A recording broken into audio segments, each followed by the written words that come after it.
કાકા તમે મોદીને ચૂઝ કર્યા મોદી ભાઈ અમારું ઘર બનાવ્યા બી આપણે અમને ચૂઝ કરવા જ પડે ને.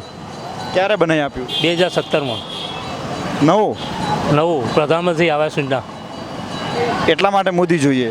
એટલા માટે મોદી. અને એના પછી એમને આત્મનિર્ભર માટે 10,000 આપ્યા, એ ભરાઈ ગયા. પછી 20,000 આપ્યા, એ ભરાઈ ગયા. હવે કદાચ કેટલા 50,000નું કદાચ આપે મદદ. હા, આત્મનિર્ભર. તો મતલબ કે ગરીબ લોકો માટે મોદી સરકાર સારી સારી તમે સારી એવું કહેવા માંગો છો? એવું કહેવાનું. સારી. શું છે બનાસકાંઠામાં કેવી ટક્કર? બનાસકાંઠામાં કહેવાય ને ભાઈ, ટક્કર બે મકા હશે કદાચ એવું માહોલ હો જાય. તમારે કોને આપવું છે મત? મત તો હવે અમારું જેને અમારું કામ કર્યું એના માટે મોદીને આપવું મોદી સાહેબ. એમ? હા.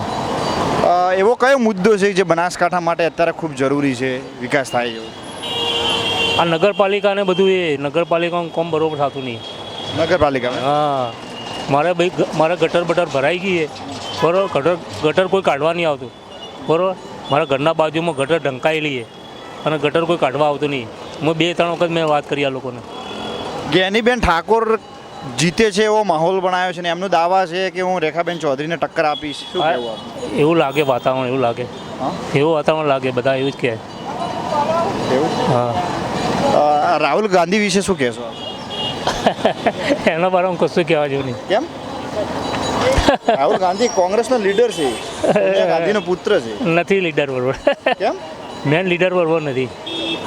એ તો ભારત જોડો ન્યાય યાત્રા નીકાળી હતી. એ તો ન્યાય આપણે નીકાળી જ જાય. ગઈકાલે પાટણ આવીને ગયા. હા? ગુજરાતમાં આપણે બરોબર નહીં, એમ? આખા ભારતમાં મોદી જ આવે. મોદી જ આવે. તો રાહુલ ગાંધી વિશે કોઈ તમારે કહેવું જ નથી કેવું. એવું? કારણ શું છે આમ? એને બધી ખબર પડતી નહીં. એને એ ભાઈને બરોબર નહીં ખબર પડતી.